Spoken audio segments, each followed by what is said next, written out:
Hello and welcome back to the Stronghold. I'm the Magi, and boy, it has been a minute since we needed to talk about orbs with relation to the Mastery Pass.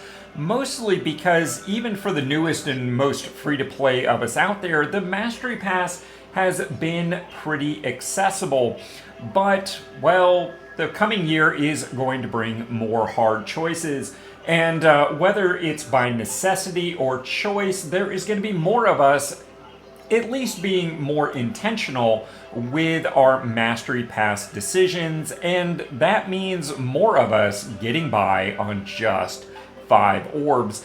And there's no time like the present to start thinking about how to make the most out of those free-to-play resources. But before we get into all that, it's a fact, Spiderman won't be coming to Arena. Instead, we are going to be getting the substitute, if you would, through the Omenpath, mechanically identical, but thematically significantly different. And even though Arena won't be feeling those superhero vibes, we here at the Stronghold definitely will. You see, I jumped at the opportunity to have a super suit commissioned, and, well, Edna managed to talk me out of the cape. Not to mention, I've been working hard on my 3-point landings. So we definitely will be feeling the vibe around here. And you have the opportunity to feel like a hero too. Just make sure you've subscribed here on YouTube if you haven't done so already, and take just a moment to like the video and leave a comment. Any comment. It's your superpower. Now, what were we talking about? Oh yeah, right. All right, what do you say we start this conversation at a mythic level? And even when you aren't in dire straits of not being able to purchase the Mastery Pass, you probably only end up with 15 or 20 mythic cards from any given set without spending some wild cards on them. And I personally, this time around, since I'm kind of downshifting this set, I'm only expecting to get 2 or 3 total mythics out of this set. Of course, random variation is a thing, so we'll see what actually happens. But the moral of the story here is, when it comes to a cosmetic of a mythic, oftentimes you end up skipping this level because your mythics don't necessarily line up with the offerings. However, I do think there is one worth saving an orb for, and that's Kryn, Undercity Dreamer. Mostly because I feel like this card is good enough and is going to see enough play that even budget players should consider using one of their mythic wildcards at the end of the season to make sure they have at least one copy if necessary. You see, Kryn, aka Miles, does a pretty decent impression of our old friend Bristly Bill from Outlaws of Thunder Junction, which, by the way, is going to rotate in just a little over a year. And you get the added benefit of not having to deal with the legendary nonsense of running multiple copies of either one. It's kind of a best of both worlds situation for us budget players. In fact, I like our boy Kryn so much that I'm actually testing splashing red and white mana sources into my mono-green landfall deck in order to have the option to transform him into Kryn of the Spider Brood. I think the card has the potential to be that strong, but I'm not quite there yet. But even without the opportunity to transform him, Kryn, Undercity Dreamer, I think, is going to earn a spot in many green decks. As we move into the rare offerings, one could certainly make the argument that once again this comes down to trying to match up with what you got out of your packs at random. That having been said, and by all means it's quite valid, I think the one card that kind of stands above the rest here, and forgive me as I butcher this name that I have never heard in lore, Quonus Horizon Slicer, aka Mr. Spot.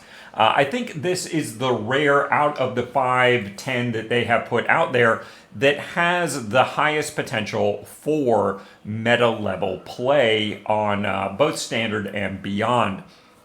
Now, whether that will actually come to fruition or not remains to be seen. I'm not sure, in other words, that this is going to be worth a wild card towards the end of the season, particularly with a lot of players not giving much mind to this set. And following that logic, maybe reserving an orb for this is not necessarily the thing to do, because of course we can craft it with a wild card at some point in the future if it becomes necessary, but orb decisions have to be made basically within about 60 days of the end of season. So the end of Spider-Man season and Avatar as things have been going lately. In other words, maybe don't hold one of your orbs for this. But if you do happen to get a copy of this, I think it's a strong consideration for an orb to lock in that cosmetic. The uncommons are where choices really start to get tough here because, frankly, every single one of these cards looks pretty good at the very least, and I think they all have potential. Furthermore, even the most free-to-play of us only opening about 30 packs are probably very likely to end up with statistically one copy of each of these. And since they're all legendary, honestly, that's really all you need. So I don't really think there's a bad choice here, but the ones that are most on my radar are white for the various life gain decks that are very free to play and budget accessible. I mentioned the blue uncommon clone effect in the budget perspective video, and the red's ability to ramp and trigger landfall definitely has piqued my interest. But let me know, where are you planning on using your orbs with regards to these if you're making choices? Obviously, if you could get them all, you probably would. The commons, however, finally give us a bit of an easier choice. Knife Trick is almost certainly going to have a 4 of home in your budget reanimator deck. And of course, Leyline Weaver is that hybrid mana ramp creature that so many people have been asking for both red and or green. I think there's a strong case for multiple copies of these in various decks over the next few years. And of course, don't forget, this set is going to be standard legal for more than 2 years at this point. I would reserve at least 2 orbs here. And if you've been keeping score, that is 1 orb for Miles, maybe 1 for Mr. Spot, probably 2 uncommons, and then these 2 commons. Alright guys, so those are my thoughts on the 5 orb dilemma moving into next year, as well as how I plan to solve it through the Omenpath 1 set. But this is your opportunity to get down in the comments and let me know, what do you think not only of these choices for my 5 orbs as a recommendation for your consideration, but I'd also like to hear from you and know, how much of an issue is this for you moving into the next year? I personally am more or less going to be choosing when I buy the Mastery Pass rather than being forced out financially over the next year, but I don't know really how that affects a lot of you out there, and I'd like to know that moving forward as an evaluation of just how useful this kind of content is for you out there in the community. So chime in, let me know. Because hey, let's face it, at the end of the day, we are all budget players, and the fact is, we are stronger when we pull together. Before we go, I want to give a shout out to some of the superheroes in my life. That's right, my supporting patrons.